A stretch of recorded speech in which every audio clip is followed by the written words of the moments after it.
araw ay may dalang mga posibilidad ng tagumpay o kabiguan, ng ligaya o lungkot. Kaya marapat lamang na tanggapin si Jesucristo bilang tagapagligtas at Panginoon. At matapos yon ay panariwain ang katapatan at paglapit sa Kanya bawat araw o day by day. Ang day by day ay naglalayong umalalay sa pang-araw-araw na pamumuhay Kristiyano.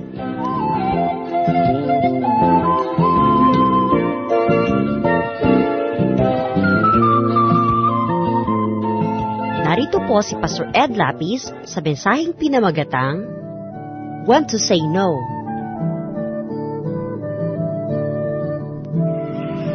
Paano nga po ba napagtatagumpayan ang mga tukso? Maraming mga nasisirang buhay, nasisirang mga patotoo, nasisirang karir dahil lang bumigay sa tukso. Sa pagtatagumpay over temptation, timing can be everything. At ang ating pag-aaral ngayon, pinamagatan natin, when to say no. Kailan ba dapat tumanggi? Salamat o Diyos sapagkat kayo Diyos na marunong at kami maring matuto mula sa inyo. Turuan niyo po kami ngayon, kayo po maging speaker namin Diyos. Kayo po ang maging tunay na tagapangaral. Patawarin niyo kami sa mga kasalanan namin, linisin niyo po kami, at nang walang maging sagabal sa pagtanggap ng pagpapala namin sa inyo. At ganon din naman nang kami maging kaibig-ibig sa inyong harapan. Wash us with the blood of Jesus, cleanse us from all our iniquities, forgive us. Restore us, O God, and we seek blessings from you. Patahimikin niyo po ang aming loob, palakasin ang aming pananalig, patalinuhin ang aming isip, at nang kami ay matuto. Teach us, O Lord, to bring every thought captive to your name, and to give you undivided attention. Protect us from evil men and evil spirits, even from our own internal weaknesses. Lead us, teach us, in the name of Jesus we pray. When to say no. Titingin po tayo sa dalawang classic examples and instances of temptation. Una, yung kauna-unahang temptation. Genesis 3:6. When the woman saw that the fruit of the tree was good for food and pleasing to the eye, and also desirable for gaining wisdom, she took some and ate it. She also gave some to her husband who was with her, and he ate it. Napakalinaw po ng pagkukwento sa unang tukso na ang babae ay nakita niya na ang bunga ng punong ito ay magandang kainin, masarap, magandang tingnan, kaakit-akit, at isa pang kaibig-ibig na bagay dahil magdadagdag daw ng karunungan, magiging parang Diyos din sila kung kakainin nila ito, pumita siya at kinain, at inabutan din niya ang kanyang asawang lalaki, at kumain naman itong si Adan. So the woman saw, yan ang isang element ng temptation, you see. But it's not only with the eyes that we can see with our imagination, we can see with our ears, we can see with our skin. So she saw that it was good for food, pleasing to the eye, and desirable to make one wise. Laging merong come on, kaakit-akit ang tukso. Masarap kainin, masarap tikman, masarap tingnan, o kaya nakakapagpalakas, nakakapagpataas ng kalagayan mo, kaya kaibig-ibig na maging sayo. So she saw, therefore, she took the fruit and ate it. Isa pa pong classic case of temptation, ang pagkakatukso kay David, kung paano siya ng agaw ng asawa ng may asawa. Nung panahon na may mga digma na ang kanyang mga hukbo ay nasa gyera, itong hari ay nanatili sa palasyo at nagpapahinga lang doon, nagkaroon tuloy ng oras na siya ay matukso. 2 Samuel 11:2-4. One evening, David got up from his bed and walked around on the roof of the palace. From the roof, he saw a woman bathing. The woman was very beautiful, and David sent someone to find out about her. The man said, "Isn't this Bathsheba, the wife of Uriah the Hittite?" Then David sent messengers to get her. She came to him, and he slept with her. Isang breach of great horror, kasi yung asawa ng babaeng ito ay isa sa mga opisyalis ng hukbo ng hari. At wala yung lalaking asawa kasi nasa gyera in the name of the king. Now the king that was lounging in his palace took the wife of another man who was in his service. Sobrang kasamaan. Hindi makatulog, pabiling-biling sa kanyang higaan, nagpa siya ang hari na maglakad sa kanyang bubong. Ang mga bubong po noon, lalo sa Israel, nalalakaran, parang malaking-malaking balkonahe. Hindi siya katulad ng mga bubong natin na matatarik at matitibong. Hindi ko pwede maglakad. At ang mga paliguan naman nun, mga bubong-bubong din para mga batalan na nasa ibabaw ng mga bahay. At doon naliligo ang babaeng ito, katatapos lang niya ng kanyang monthly period. She was having her rites of purification. Nakita ngayon ng hari, nagandahan, ipinakuha. Siyempre, tumawag ang hari, dating naman ang babae, at they slept together. David saw the very beautiful Bathsheba bathing. Katulad na naman ni Eva, may nakita. Then she sent messengers to get her. Pinitas din, parang yung prutas na pinitas. Let's take a look at the anatomy of temptation. Kung ating idadissect, pag-aaralan na parang specimen ng temptation, ano ba ang mga nangyayari sa panahon ng tukso, sa pagtutukso, at sa pagkakahulog sa tukso? This is a series of events. Ang tukso po, kung ating susuriin, ay parang dominoes na nakatayo. Pag itinumba mo yung isa, tutumba rin yung iba sunod-sunod. Kaya dapat yung una, huwag mong itutumba, at sasabihin mong sa kalagitnaan, ititigil mo na lang ang pagtumbang yan. May simula, tuloy-tuloy, automatic. And what is the first step towards temptation? A desirable object is seen, or heard, or imagined. Dapat siya beautiful, delicious, something that empowers. Yan ang mga laman ng tukso. Yan ang tukso kay Eva eh. Magandang tingnan, masarap tikman at kainin, at nakakapagpatalino pa, at nakakapagpataas ng kalagayan sa buhay. Most temptations will fall under these three categories. Lust of the flesh, lust of the eyes, pride of life. Pag naisip kayo ng lahat ng tukso, magka-classify yan, mahuhulog sa tatlong classification. Temptation comes through the senses, or through a rich imagination, which is better than the senses when used well. So, there must be the act of seeing. That's why seduction is an art of showing. Showing something. That you show something that the audience gets to imagine everything else that is unseen. That's why seduction of the unseen is very, very effective. Because the imagination takes over. So, a desirable object is seen. Anong kasunod? Doon natin pinag-aaralan, ito yung style ni Satan. Dapat natin itong malaman para hindi tayo madaya. After a desirable object is seen, reason is abandoned. Nakakita ka na ng masarap, maganda, kaibig-ibig, katakam-takam, kanais-nais, tatalikod ka na ngayon sa katwiran.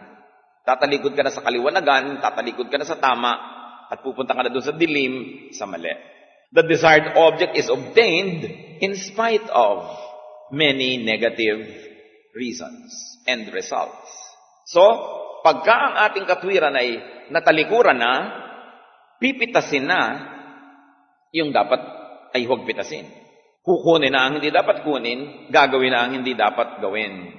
And then, the next result is that regrettable results follow. Makakakita, makakaisip ng kaibig-ibig, tatalikuran ng katwiran, aabutin at pipitasin ang prutas, at may bunga na masaklap. Laging ganon ang temptation. Pag nasuri natin yan, lalaki ang ating pagkakataong magtagumpay. So let's talk about winning over temptation. Dahil sinabi natin na various stages and steps ang temptation, dapat every stage, meron tayong depensa. Diyan. Pag wala pa ang temptation, ito ang dapat gawin para manalo, avoid it at all costs. Ganyan naman may time element yung temptation, meron na wala pa. Hindi pa dumadaan yung sexy. Wala pang nag-aalok sa'yo ng bribe.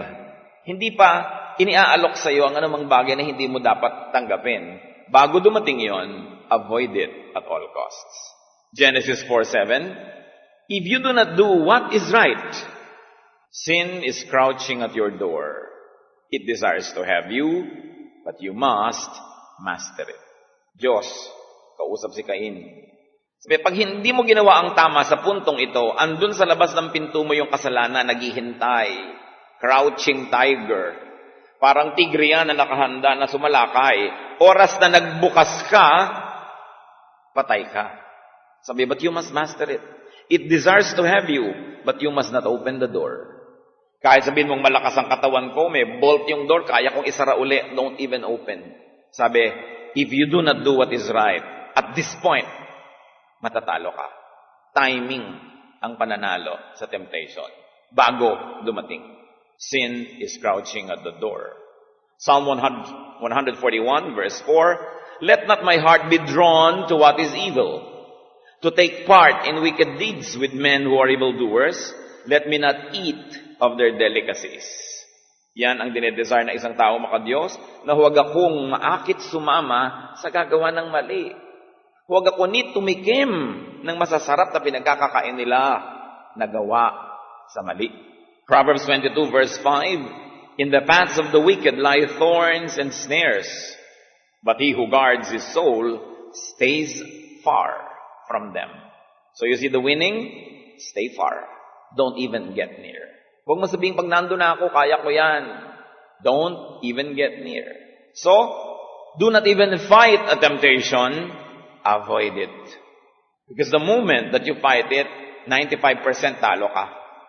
Avoid mo na lang. Huwag ka na lang lumaban. Huwag mo na lang harapin. Lalong-lalo in sexual temptation. Ayon po sa maraming mga pagsasaliksik, many researchers show that desire affects judgment. I will not belabor you with details of scientific research. Sa-summarize ko na lang mga kapatid. Many researchers show that sexual arousal can influence people's behavior and make them do things they regret later. Mapapansin natin yan. Lahat ng nagkamali, natukso, gumawa ng mga adulterous activities, mga hindi nila dapat gawin, pagkatapos naman nagsisisi, lalo't na bisto. Ang magtataka ka, papagalitan ng magulang si babaeng anak na kadalagang tao ay umuwi ng 6 months pregnant. Magtataka ka, si lalaking anak ay pinapagalitan dahil hindi na matutuloy mag-aral dahil may nabuntis dito at may nabuntis doon. Magtataka ka, masisira ang pagsasama ng mag-asawa dahil yung isa ay gumawa ng hindi dapat. Kasi pag ang tao ay nadarang at nag-init, nakakalimutan ang katwiran. Kaya dapat huwag kang lalapit sa apoy. Creep paper ka, lalapit ka sa apoy, madadarang ka, bigla ka mag-iinit. Because according to these researches, at variant levels of sexual arousal, the brain center of vigilance experiences a shutdown.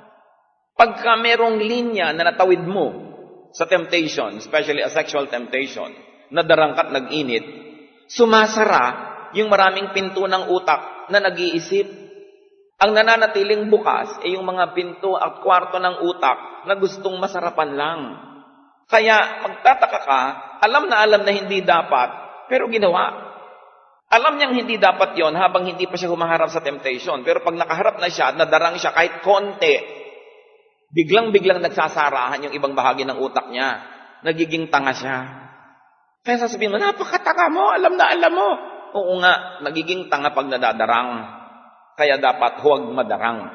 Yun ang iwasan. Huwag lumapit sa apoy. Parang gamo-gamo ka, nalalapit-lapit, tapos biglang nasunog ka na doon. Huwag ka na lang lumapit.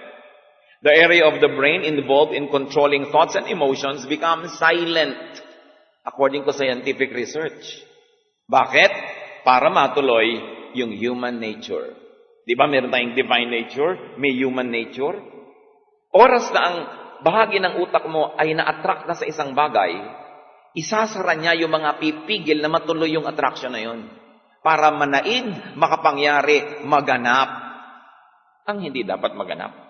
Pagkatapos, ang pagsisisi, sabi nila nasa huli, matapos mong maibulalas ang lahat ng init na ikaw din naman ang lumikha, kaya ka nagliyab, biglang magsisisi ka.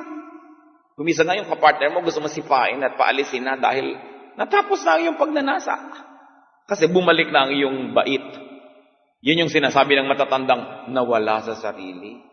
Nakalimot. Kasi nga, lumapit. Nung umawit ang ibong Adarna, naging bato ang pag-iisip. So what does this tell us, brothers and sisters? To win over temptation, do not even face it. Huwag kang mag-akala na kakayanin mo sapagkat may bahagi ng utak mong magsasara pagka hindi mo control ng iyong utak.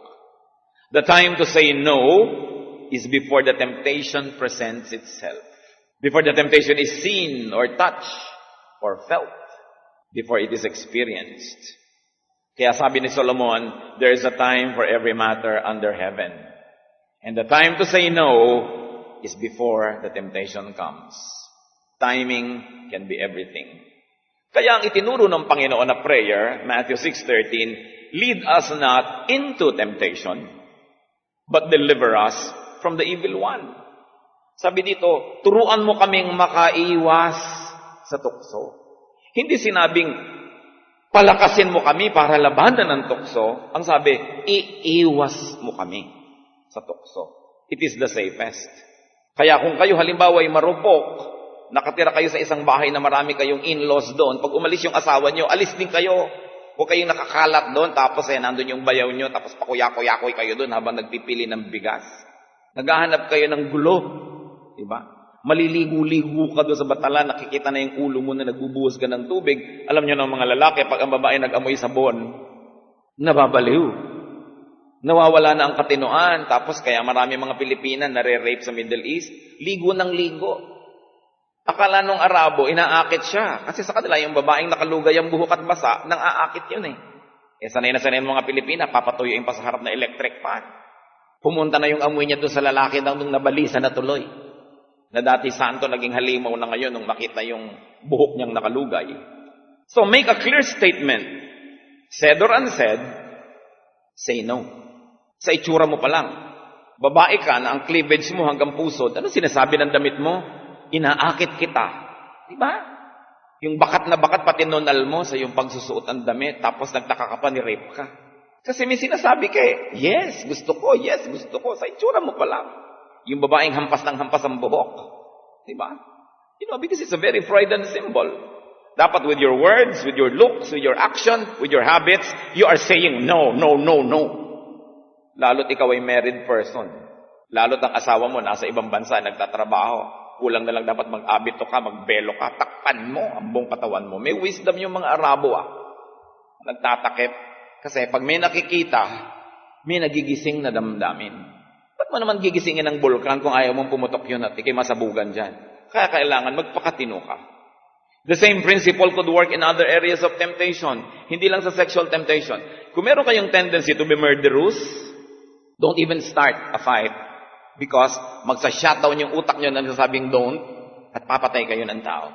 Kung meron kayong tendency maging sakim, huwag kayong tumikim ng mga tubo ng kasakiman dahil hindi kayo titigil.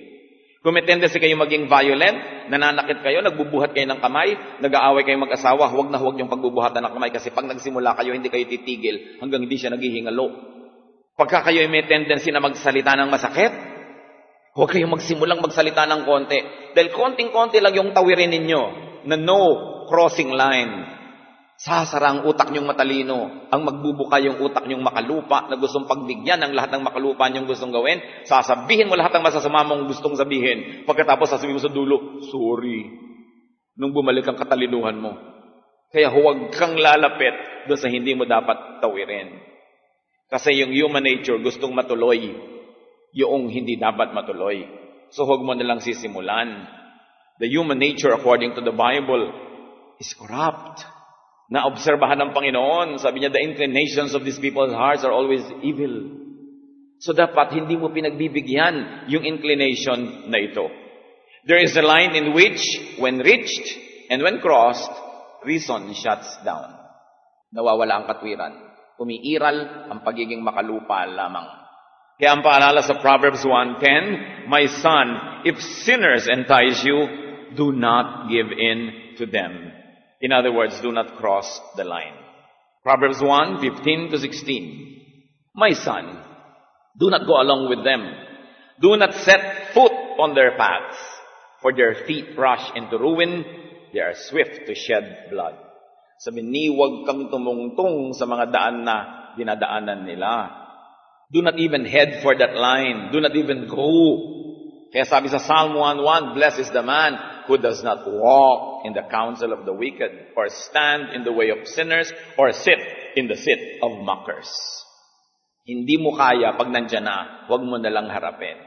Another way to win over temptation, aside from saying no before it happens, pag nandyan na, paano? Hindi mo napansin, nandyan na pala. Resist it when it approaches you. Resist it when it comes and invites. Kung hindi mo maiwasan bago dumating, pag dumating na, tanggihan mo. Isang tangging matalino, matibay, tiyak, to the point.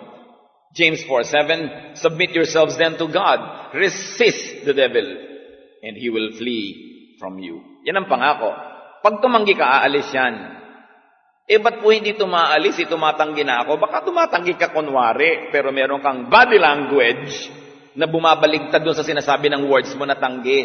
Yes naman, you are sending mixed signals.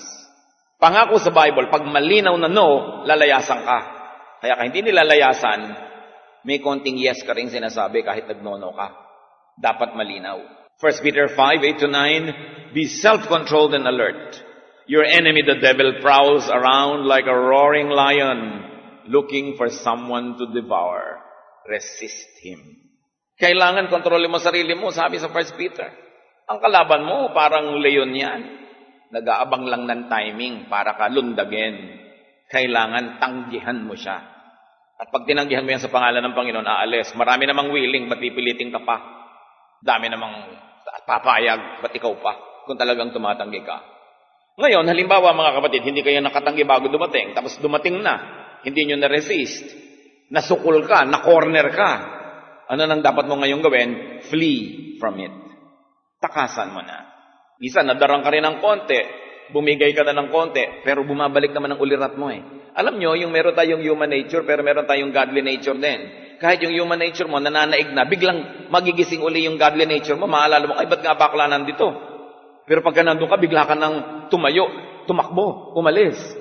Sasamantalahin mo na, binalikan ka ng ulirat, nagbalik ka sa sarili, kanina nawawala. Pag nangyari yon, takbo. Flee from it when you come face to face with it. When you find yourself near it, or when you are just getting entangled by it, or when you have become entangled in it. Ang dapat mong gawin, tumakbo. Inililigtas ka ng Diyos kung sakaling gumagawa ka ng mali. Kahit man lang saglit, naalala mong mali yun, kailangan huwag mong bitawan yung godly idea na yun. Pero siyempre, hahawakan ka na mahigpit, yayakapin ka, aalukin ka, para malimutan mo na naman yung katalinuhan mo. Kaya kailangan paandarin mo yun. And every time, before, during, or after a temptation, fill your heart and mind, fill your time, fill your life with godliness, para walang space. Nakita niyo si David, may space na matempt. Kasi gera, nasa palasyo. Kung sumama ba naman siya sa mga kalalakihan sa gera, hindi siya natukso. May lugar may panahon. Kaya dapat, nilalagyan mo ng punong-puno na activity sa makadiyos ang buhay mo. Kahit pagod na pagod ka na. Pagod na pagod ako. Hindi na ako makapagpahinga. Wala na ako magawa. Puro na lang ako mga godly activities. Mabuti yun. Kesa meron kang lugar at puwang at oras na inaagaw naman ni Satanas. Kailangan puno para walang space. 1 Timothy 6:11, but you, man of God, flee from all this and pursue righteousness, godliness, faith, love, endurance, and gentleness. Kailangan tadtarin mo at punuin, siksikin ang buhay mo ng mga magagandang gawa para wala ng lugar na natira para sa mga tukso. Genesis 39:6-8, classic example naman ito of victory over temptation. Si Joseph the dreamer. Si Joseph na makisig na nagtrabaho sa bahay ni Pharaoh, ng captain of the guards ni Pharaoh. Alam niyo naman siyempre, pagka ikaw ay alalay ng hari, kung nasan yung hari, nandun ka. So yung asawa mo, lagi nag-iisa yun sa bahay, walang magawa. Nandun sa bahay na yun si David, naubod ng gwapo, at naglilingkod sa bahay na yun. Genesis 39:6-8. Now, Joseph was well built and handsome. And after a while, his master's wife took notice of Joseph and said, "Come to bed with me." But he refused. Genesis 39:9-12. Sabi niya, "How then could I do such a wicked thing and sin against God?" Yan ang sagot ni Joseph sa babaeng umaakit sa kanya. And though she spoke to Joseph day after day, he refused to go to bed with her or even be with her. One day he went into the house to attend to his duties, and none of the household servants was inside. She caught him by his cloak and said, "Come to bed with me." But he left his cloak in her hand and ran out of the house. Tunay na lalaki. Siya na yung inaakit ng babae, may lugar na, may panahon, nandun na sila sa loob ng bahay, convenient, the husband was away. Pero sabi niya, no. Paano ko magagawa yan? Tinagkasala ako sa Diyos. Kita nyo, kinakaw niya, sa Diyos ako magkakasala. Siyempre, magkakasala ako sa sarili ko, sa iyo, sa asawa mo, sa lahat, pero sa Diyos unang-una. At araw-araw, hinihimok ng babaeng ito, si Joseph. Pero, ayaw niyang lapitan. Pag nasa loob yung babae, nasa labas siya. Pag nasa taas, nasa baba siya. Ayaw niyang lapitan. Pero minsan siya nasukol, na corner. Dahil siyempre, nagtatrabaho siya. Nasa loob ng bahay. Si babae, bilang hinablot ang kanyang tapi. Alam niyo naman damit sa Egypt. Isang dangkal na tela. Di ba? Biglang hinablot. Ang ginawa niya, iniwan na lang niya yung tela at siya ay nagtatakbo. Nilayasan niya ang babae ito. He ran out of the house. Ang tunay na lalaki. Sabi sa 1 Corinthians 10:13, no temptation has seized you except what is common to man. And God is faithful. He will not let you be tempted beyond what you can bear. But when you are tempted, He will also provide a way out so that you can stand up under it. So pinag-uusapan natin dito, kahit scientifically, it is being proved that certain parts of your brain shut down when you are being tempted.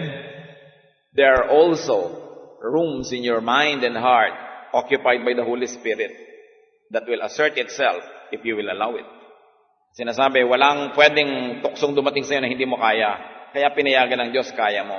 Kaya ka lang natalo, nagpatalo ka kasi. So si David, hindi siya nagpatalo. He paid a heavy price. He went to prison because the woman cried rape. Hindi na siya makaganti, dinimanda niya, ni-rape daw siya. O pinagtatangkaan siyang halayin, nakulong naman tong tao, at kaya naman umasenso yung buhay niya, yung kapalaran niya doon niya nakita sa kulungan, nandun pala yung blessing, kaya dapat siyang mapunta ron. Ang pagkilos ng Panginoon, kamangha-mangha. At kung sakali man, na tayo'y nahulog na, nadapa na sa tukso, anong dapat naman na gawin? Stop yielding to it. Stop committing sin. Tigilan. Kaya yung babaeng pinagtanggol ng Panginoon at hindi nabato dahil sa kasalanan niya, ang sabi naman ng Panginoon sa John 8:11, go now and leave your life of sin. Tama na. Tigilan mo na yan. So kung hindi tayo nakaiwas o tayo pa naghanap ng tukso, nahulog tayo, natalian tayo ng mga tukso na ito at ngayon nagigising tayo, repent. Kailangang magbagong loob. Kailangan magbalik loob sa Diyos. At magbalik loob sa inyong nadadaya. Kung kayo'y natutokso, may asawa kayong tao, di magbalik loob sa inyong asawa. Kailangan confess, especially to God. 1 John 1:9, if we confess our sins, He is faithful and just, and will forgive us our sins, and purify us from all unrighteousness. Ipagtapat sa Diyos, humingi ng tawad, at tayo patatawarin, lilinisin, at bibigyan ng bagong simula. Therefore, have a brand new life. Have a brand new beginning. Ang paborito lang kung minsan na pagdiskitahan na temptation, sexual temptation. Pero hindi lang po yan ang tukso. Pinag-usapan na natin, the temptation to be proud, the temptation to be violent, to hurt people, no? The temptation to say so many hurting words, the temptation to put other people down, and to make a star of yourself. Lahat yan, pare-pareho. Pag sinimulan mo, you cross a line where it's difficult to stop. 2 Corinthians 5:17, if anyone is in Christ, he's a new creation. The old has gone, the new has come. Bakit? Magic ba yun? Magiging new ka? May paliwanag ang Romans 2:2 sa mga nasa Panginoon na, do not conform any longer to the pattern of this world, but be transformed by the renewing of your mind. Nakita nyo, yung pinag-aaralan ng siyensya, na pagka natukso ka na, yung mind mo nagsasara yung reason, nagbubukas yung pleasure para masarapan yung sarili. Pero sabi, gusto mong magbago, maging bagong tao, baguhin mong utak mo. Talagang sa utak yung gera eh. So kontrolin mo ang yung utak na hindi nagsasara yung reason kahit may kaharap na temptation. At lalong kinokontrol mo yung sarili na hindi ka na humaharap sa temptation para hindi ka na kailangang makibaka kung kaharap mo na siya. Pero kung kaharap mo na, matitrain ang isip to be godly, na manalo. Naalaman lang ng siyensya na may nagsasara. Pero ang alam natin, sinasabi ng Diyos, pwede mong panatilihing bukas ang iyong karunungan kahit may temptation. Training lang yan. Sabi nila, mind over matter. There is truth to that. But let's bring it one notch higher. Spirit of God over the mind. Pag pinaghaharian ka ng Espiritu ng Diyos, mas malakas ka na kaya mong huwag ipasara-sara yung kaliwanagan, yung karunungan, yung katwiran, kahit may tukso. Nagiging malakas ka. So be strengthened by the Spirit of God. Kayang-kaya naman ng Diyos na tayo palakasin kung tayo ay magpa-practice sa Kanyang pagtuturo. Philippians 4:13, I can do everything through Him who gives me strength. So huwag natin sasabihin, sapagkat ako'y tao lang, sumara. Dahil sabi, I can do everything through Jesus who gives me strength. Therefore, pwede kong panatilihing bukas. Yung bahagi ng utak ko nag-iisip, yung may takot sa Diyos, yung may pagmamahal sa pamilya, pwedeng panatilihing bukas kahit may kaharap na tukso. By the power of God, humans can overcome their natural tendencies. By the power of God, humans can overcome their weakness of the flesh. Kaya sabi sa 1 Timothy 4:7, train yourself to be godly. Practice ka. Sanayan yan. Habit forming din yan. 1 Corinthians 9:27, no, I beat my body and make it my slave. Ganyan daw yung matatagumpay na tao. Alipin ko ang aking katawan, hindi ako ang sunod-sunuran sa kagustuhan ng aking katawan. Ito yung tunay na taong may kontrol sa sarili. Nasasabi niya sa mata, doon ka tumingin, huwag kang tumingin niya sa kaliwa. Dito ka pumunta, dito ka maglakad, dito ka maupo, natuturuan ng sarili para lumayo sa tukso. At tulad ng ating sinabi na nga, the best way to fight and win every temptation is to not even face it. Huwag mo na lang harapin. The best way to fight and win over temptation is before it presents itself. Before you see, before you touch and feel, before you taste the tempting object. Kaya marami sa mga sales gimmick, may pasample. Papakainin ka ng kaprasong hamon, kaprasong ganito, kaprasong ganyan. Kasi, pag natikman mo, masarapan ka, bibili ka na. So, huwag ka nalang tumikim, lalo't alam mong bawal. Kasi kung nasarapan ka, malilito ka lang. Huwag ka nalang tumikim. Fight it before certain parts of your brain are shut down by desire and by arousal. Remember, kasama din yung anger, pride, everything. Kaya ang sabi ng Panginoong Yesus sa Matthew 5:29-30, if your right eye causes you to sin, gouge it out and throw it away. It is better for you to lose one part of your body than for your whole body to be thrown into hell. If your right hand causes you to sin, cut it off and throw it away. It is better for you to lose one part of your body than for your whole body to go into hell. So kung may activity ka na nagbibigay sa iyo ng chances na matukso, huwag ka na lang gumawa ng activity na yun. Kahit pa maganda, kahit pa masarap. Meron kang kakayanan, may kotse ka, pero kung may kotse ka, wala ka nang kundi pick upin lahat yung nakahinto doon sa kalsada at isakay at itigil sa mga gilid-gilid, mag-bus ka na lang. Mabuti nang magpasabit-sabit ka sa mga tricycle na wala kang kotse na pinagagawan mo ng mga himala. Kesa meron, tapos puro mga himala yung nagaganap doon. Mabuti pa, wala ka na lang extra na kondo kung ang dinadala mo lang doon ay kung sino-sino. Huwag na lang. Sinasabi ni Jesus, mabuting may kamay, mabuting may mata, pero kung yan naman ay nagdadala sa'yo sa pagkakasala, huwag na lang, putulin mo na. Mainam na nakulang-kulang yung buhay mo, pero buong-buo ka naman papasok sa langit. Kaya sa buo ang katawan mo, buo ang layaw mo, buo ang sarap ng buhay mo, pero kapra-kapras lang ang papasa sa Diyos. Mark 14:38, watch and pray so that you will not fall into temptation. The spirit is willing, but the body is weak. Nakikita niyo yung mga lumalabas doon sa research. The body is weak. Nagsasara pag natutukso. So kailangan huwag ilagay sa tukso. Say no. Stop. Turn around 180 degrees when you begin to be and when you are tempted. To be angry. Malaking temptation niya magalit. At pag pinagbigyan mo ang galit, kanina galit ka lang ng konti, pero mamaya halimaw ka na. Kasi lalaki ng lalaki yan eh. Lalo't may kapangyarihan ka, lalo't ikaw ang may pera sa pamilya nyo, nagalit ka, sigurado walang pipigil sa'yo, kaya talagang lalabas lahat ang mga pangit na salita. Lalo't ikaw yung may upper hand. When you begin to say hurting words, stop. Magsasara yung utak mo na matalino, magbubuka yung makasalanan at gustong pagbigyan lahat ng katinang yung dila. Mamaya magsisisi ka. Pag nagsisimula ka ng maging sarcastic, maging mean, stop. When you begin to be violent, stop. Because it is difficult to stop. So don't even begin. Ganyan yung vices. Titikim ka lang konti ng sigarilyo, mamaya adik-adik ka na. Titikim ka ng konting drugs, mamaya nagsimula na ang lahat. Nagsisimula lahat sa maliit. Yung mga pa-text-text. Ang dali ngayong manukso kasi may text eh. Manakaw mo lang, mahingi, masilip ang number ng isang tao, at gusto mong tuksuhin, magpapadala ka lang ng hi. Huwag nakakatanggap kayo ng mga hi na hindi nyo kilala kung sino yung nagpadala, hindi naman nakaregister sa phone nyo, ninakaw ang number nyo. Diba? May masamang layunin. Ikaw naman, who you?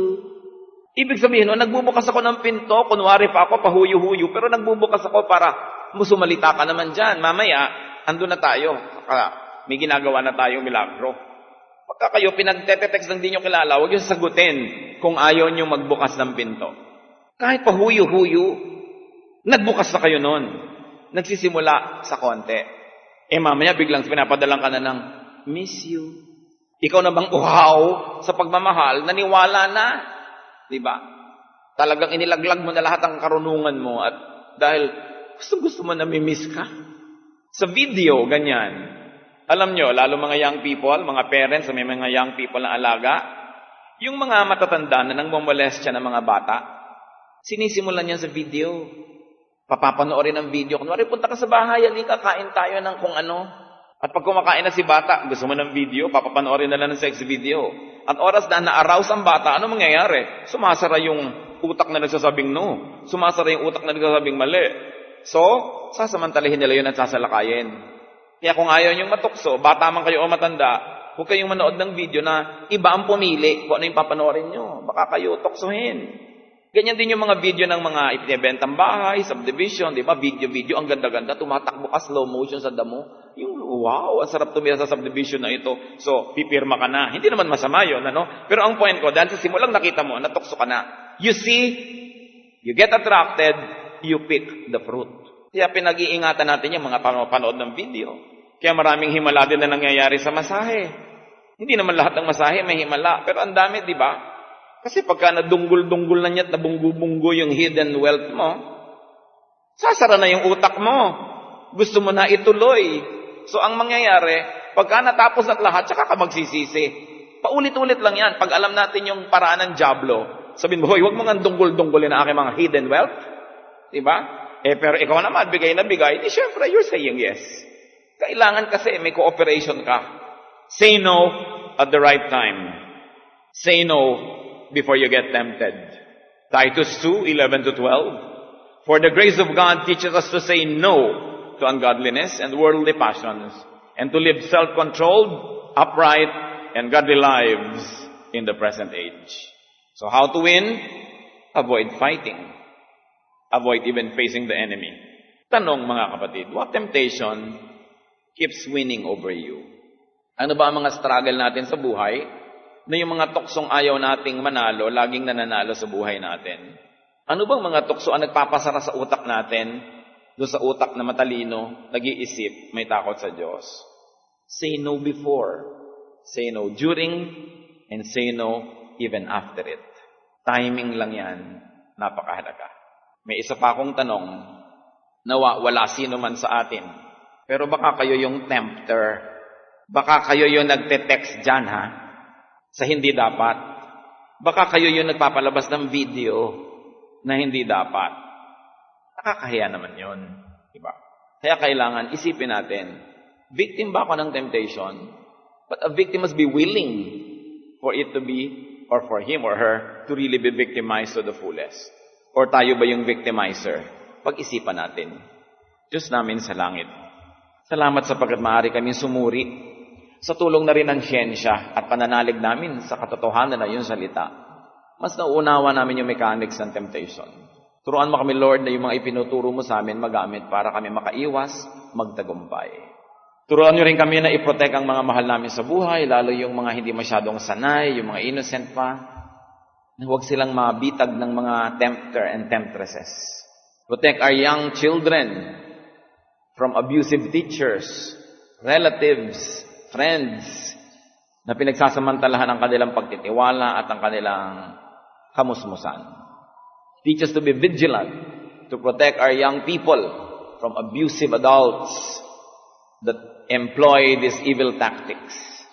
At ituro mo sa amin, Panginoon, kung sakasakaling kami naman yung nagiging mapanukso, nagiging paraan o daan kami ng tukso, patawarin niyo po kami, linisin, At nais namin, Panginoon, baguhin ang aming mga buhay. Maging kanais-nais, kaibig-ibig sa inyo.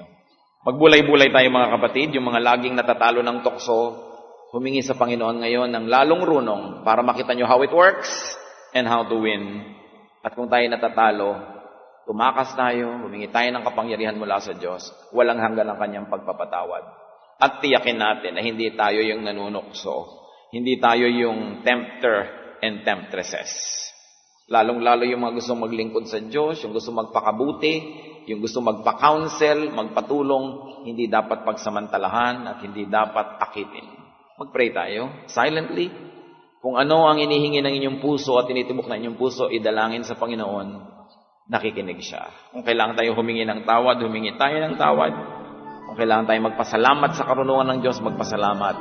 Be alone with the Spirit of God. And may the Spirit of God give you very personal portions of this message.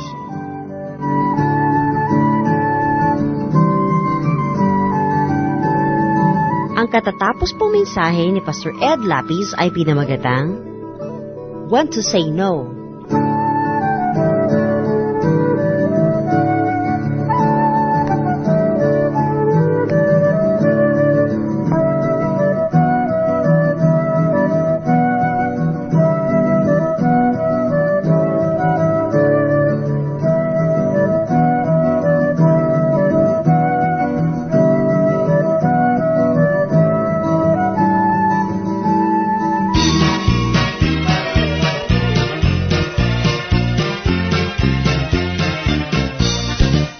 Ngayong magpapasko, sumamba, magdamag, be refreshed, be renewed, be blessed this Christmas season in Pagsambang Gabi, the day-by-day 12-hour Christmas worship and celebration mula gabi hanggang umaga, 6 p.m. of December 17 to 6 a.m. of December 18, Bulwagan ng Panginoon, Folk Arts Theater, CCP Complex, Pasay City. Pagsambang Gabi, magdamag na pagsamba at puto bumbong. For details, call 832-1120.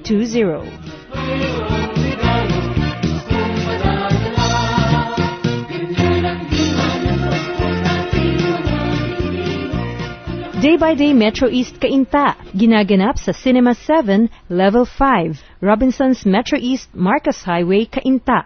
7 to 8:30 ng umaga ang unang worship celebration. 8:45 hanggang 9:30 ng umaga ang Bible study. At 9:45 hanggang 11:15 ng umaga ang second worship celebration.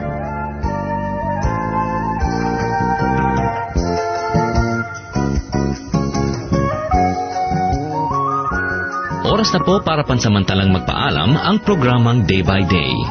Nawa po ay napagpala kayo ng programang ito. Hanggang sa muli, magandang araw at mabuhay ang Panginoong Hesus.